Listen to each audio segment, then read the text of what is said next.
Imagine you live in 1900. If you want to go anywhere, to market, to church, to visit family, you depend on a horse. Horses are expensive to buy, expensive to feed, expensive to keep. Travel is slow, muddy, and exhausting. The world beyond your town feels impossibly far away.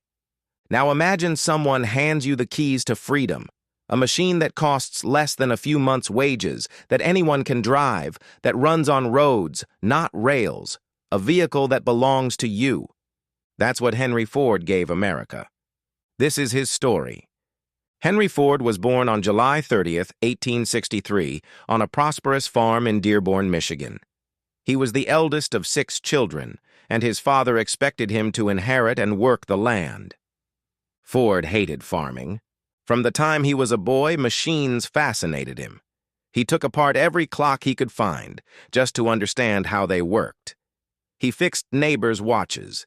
He stared at steam engines. While other children played, Ford was studying mechanisms. At 16, he made his move.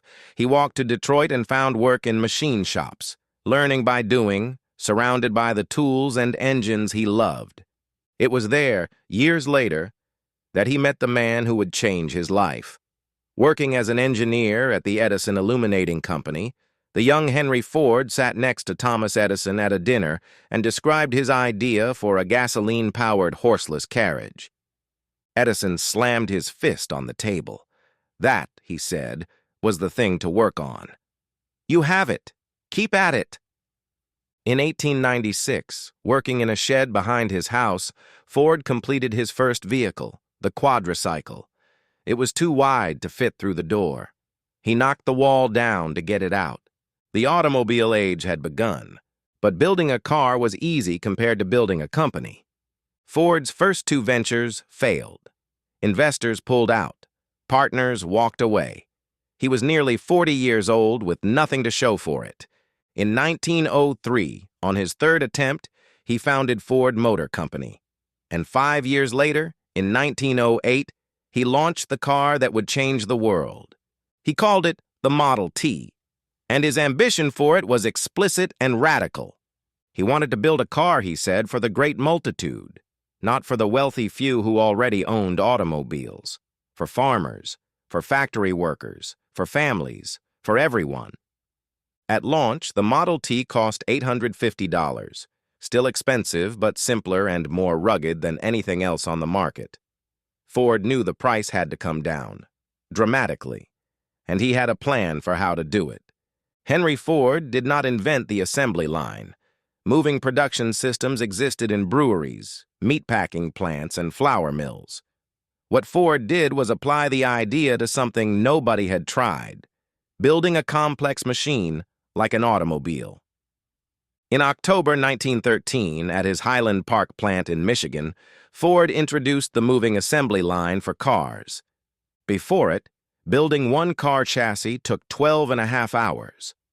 Workers walked to each vehicle, doing multiple tasks, moving constantly.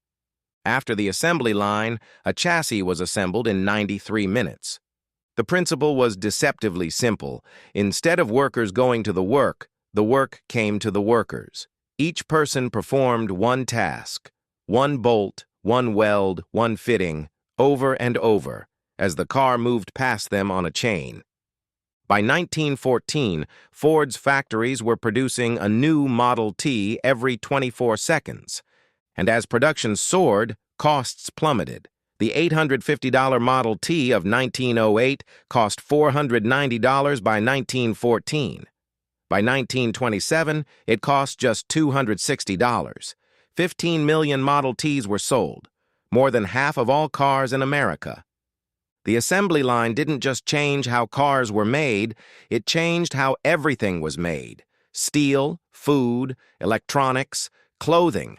The production principles Ford pioneered at Highland Park spread to every industry on Earth, and they remain the backbone of global manufacturing to this day. But Ford's boldest move wasn't the assembly line. It was what he did when the assembly line created a problem. The work was brutal, repetitive, relentless, dehumanizing. Workers quit constantly. Ford was hiring 53,000 people a year to maintain a workforce of just 14,000. The turnover was destroying efficiency. In January 1914, Ford announced something that stunned the business world. He was doubling his workers' wages to $5 a day. The average American wage was $2.34. Ford was offering more than double for unskilled, repetitive factory work. Newspaper editorials called it economic madness. Competitors said it would bankrupt him. The opposite happened. Mechanics and workers flooded into Detroit from across the country. Ford's turnover problem evaporated overnight. Productivity soared. And something else happened that Ford hadn't entirely planned for, but immediately recognized as genius. His own workers could now afford to buy the cars they were building. With one decision, Ford had created his own customer base. He had taken men who were barely surviving and made them consumers. That loop, production feeding consumption feeding production, became the engine of the American economy. Other industries followed or were dragged along by labor unions fighting for similar wages. Slowly, the American working class was lifted out of subsistence and into something new. The middle class was born. Ford's impact on America went far beyond the factory floor. The Model T gave ordinary Americans something they had never had before: mobility. For the first time, you could live somewhere and work somewhere else. You could drive to a town 30 miles away on a Sunday afternoon. You could take your family somewhere just because you wanted to. Cities spread outward. Suburbs appeared.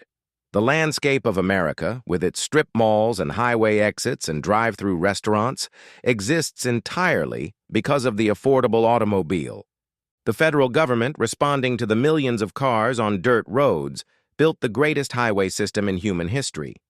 The interstate system, authorized in 1956, was the largest public works project ever undertaken, and it would not have existed without Ford putting a car in every driveway. At the River Rouge plant Ford built in Dearborn, he took his vision one step further: complete vertical integration. Raw materials arrived on Ford boats. Iron and steel were made on site. Glass, tires, and parts were all produced within the complex. 100,000 people worked there. Ford controlled every step of making a car, from the ore in the ground to the vehicle rolling off the line. It was the most ambitious manufacturing operation in history.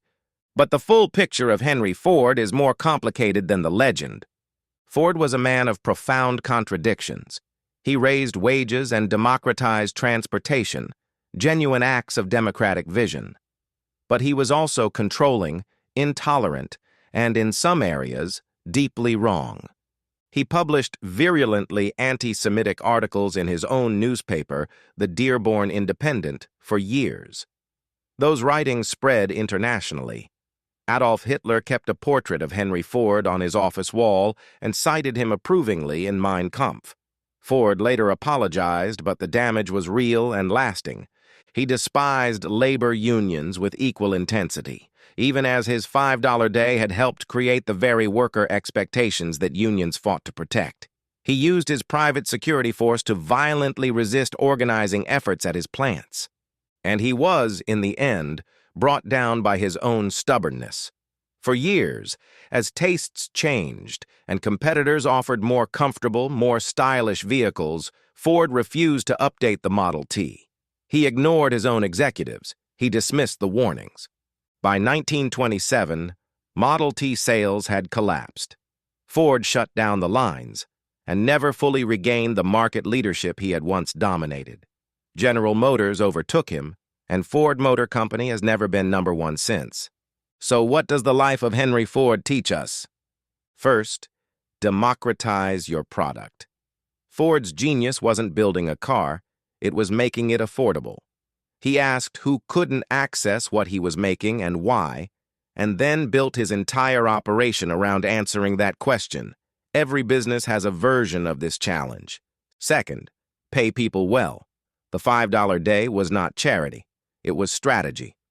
Well-paid workers are motivated, loyal, and become your customers. Every business leader who called it madness was eventually proved wrong.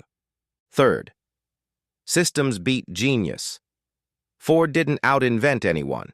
He out-organized everyone. The assembly line was a systems breakthrough, a way of thinking about process, not a scientific discovery. Organizational innovation is as powerful as technological innovation. And fourth, stubbornness has a cost. Ford's refusal to evolve the Model T, to listen to his team, to respond to the market, cost him everything he had built. Innovation requires knowing when to let go of what worked yesterday. We began on a muddy road going nowhere fast. Henry Ford didn't just build cars, he built the infrastructure of modern life.